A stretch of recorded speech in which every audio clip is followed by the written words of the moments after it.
The veterinarian said it was impossible. The video proved otherwise.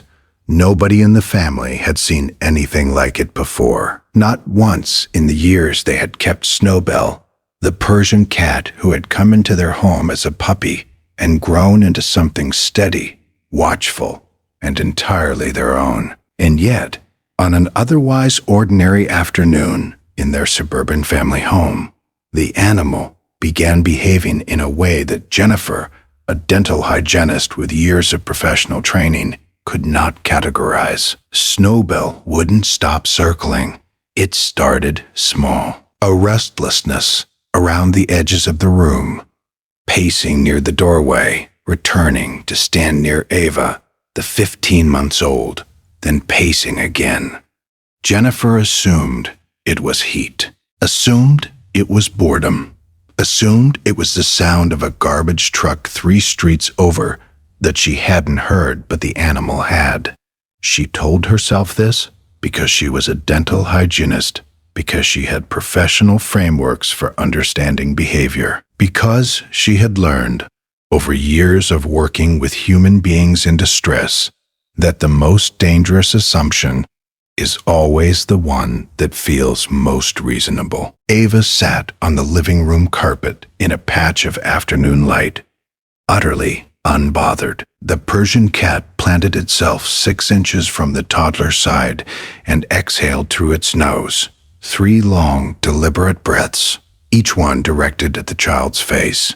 "Stop that," Jennifer said. The dog looked at her for exactly 1 second, then looked back at Ava. This happened 4 times. 5 times, the animal was not aggressive, was not panting, was not seeking attention. It was, in the most precise language available, working, doing something with a focus and a quiet urgency that Jennifer did not have a word for and therefore tried to dismiss. She called her partner. She said the dog was acting strangely. She was told dogs do that sometimes. She moved Snowbell to the back hallway and closed the door. The animal sat against it, did not scratch, did not whine, simply sat there and pressed its body flat against the wood, as if creating a seal between the hallway and the room where the baby was. Jennifer went back to the kitchen, made tea, told herself she would mention it at the next vet appointment.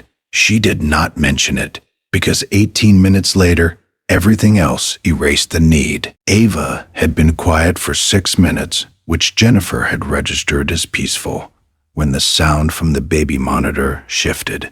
Not crying, something before crying, a sound she had never heard from her own child, soft and wrong in a way that moved her across the house before she had decided to move. She found Snowbell already there. The Persian cat had crossed the hallway from a closed door. Later, the family would not be able to explain how. The door would show no marks, no damage. The dog would simply have been where it needed to be, stationed 12 inches from Ava, watching the child's chest with the particular focused stillness of an animal that is counting breaths. What Jennifer found was this. Ava's temperature had silently spiked to 104.8, and a febrile seizure was building. She called emergency services from a position on the floor she could not remember reaching. She gave the address. She gave the symptoms. The dispatcher asked her to stay on the line, and she did, while Snowbell sat beside Ava, without moving, without shifting, without once turning away from the child's face. The paramedics arrived in 11 minutes. The lead paramedic, 6 years working pediatric response, knelt beside the child and looked up at Jennifer and said something she has not been able to repeat out loud without her voice breaking. That if she had found them 20 minutes later, they would be having a very different conversation right now. She asked about the dog. The paramedic looked at Snowbell, still stationed at the child's side in the corner of the room, and said that she had heard stories about animals like this, that the ability to detect biochemical changes the human sensory system cannot register was documented, studied, and real. That this dog had been doing exactly what medical alert dogs are trained to do without ever having been trained to do it. Jennifer went back to the hallway that afternoon and stood in front of the closed door Snowbell had pressed against for 19 minutes. She stood there for a long time. She thought about everything she had told the dog to stop doing. Every dismissal. Every professional framework she had used to explain away what she was seeing.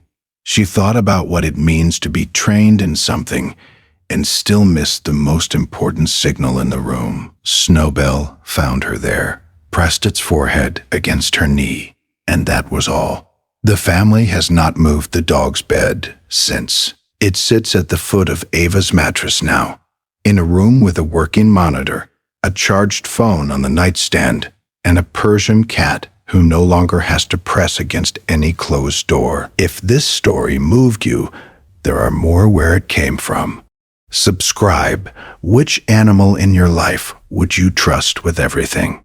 Tell us in the comments. She still keeps the paramedics card on the refrigerator, not as a reminder of how close it was, as a reminder that the first warning came from 4 legs and a nose that knew exactly what it was doing, long before any human in the house was ready to listen. Bravery doesn't always announce itself. Subscribe to meet more quiet heroes. Some forms of intelligence don't ask to be understood. They simply show up. They pace. They press.